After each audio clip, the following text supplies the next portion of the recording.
All right, hey everyone, ready for another deep dive? Let's do it. So today we're tackling something I think we all struggle with sometimes. Staying positive, you know? Yeah, staying energized and positive, especially when things get tough. Exactly. So to help us out, we're looking at a couple of sources. Right. We've got a chapter from a book called How to Have a Good Day How to have a good day, all right? by Webb.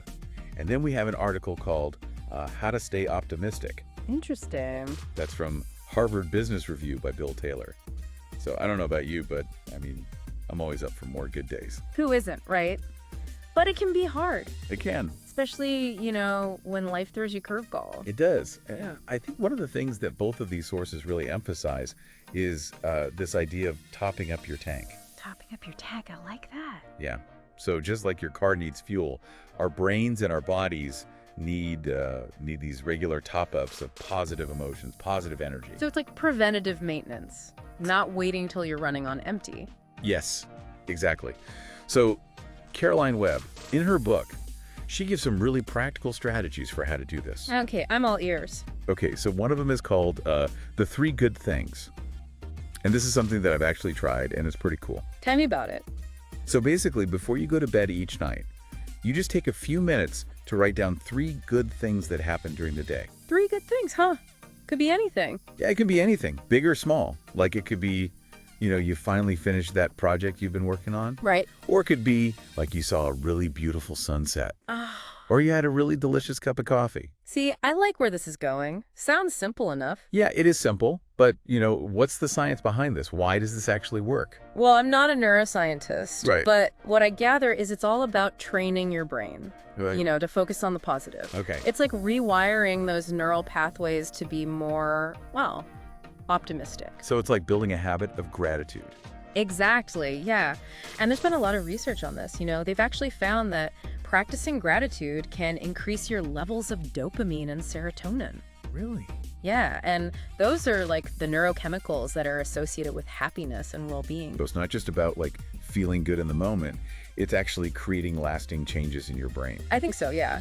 The more you focus on those good things, even small ones, the more your brain starts to expect them. And it makes it easier to find them too, I think. Right, because you're already in that mindset. Yes, that makes sense.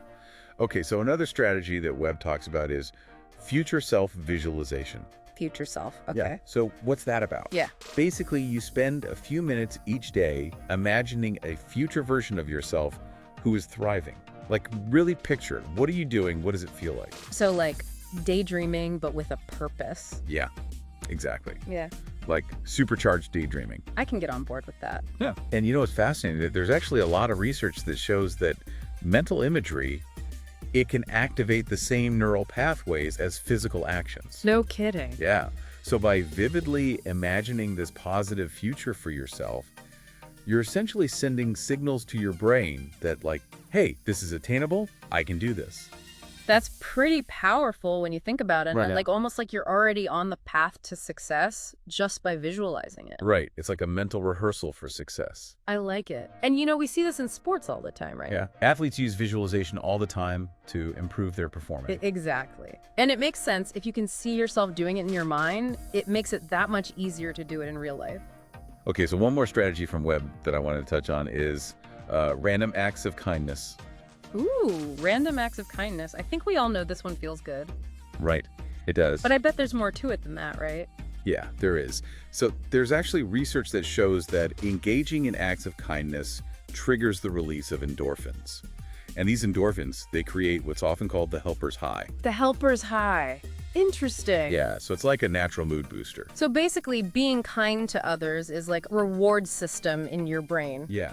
Plus, when you do something kind for someone else, it can inspire them to do the same for someone else. It's like that saying, kindness is contagious. Oh, absolutely. Creates a ripple effect. You're not just helping one person, you're potentially impacting a whole chain of people. Right. So it's about contributing to a more positive and supportive environment for everyone. Love it. Small acts, big impact. All right. So now let's shift gears a little bit and talk about Bill Taylor's perspective on optimism. Okay, let's hear it. What really stood out to me in his article was his focus on the business benefits of optimism. So it's not just about feeling good, it's about how optimism can actually impact, your bottom line. Okay, so optimism in business, how does that work? So Taylor cites research that shows that optimistic salespeople, for instance, they outperform pessimistic salespeople by a significant margin. Really? Yeah. And why is that?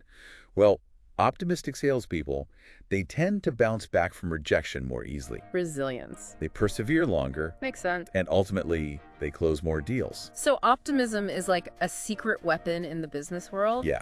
It's not just some fluffy feel-good concept. Yeah. It's a tangible asset in a competitive environment. Interesting. So it's not just about thinking positive. It's about like having that confidence, that belief in your ability to overcome obstacles and make things happen. Exactly. It's a mindset shift. It's about seeing the glass half full and believing that you can make a difference. Yeah, that can-do attitude can be contagious too, right? It Yeah. can inspire your team, your clients, everybody around you. Absolutely.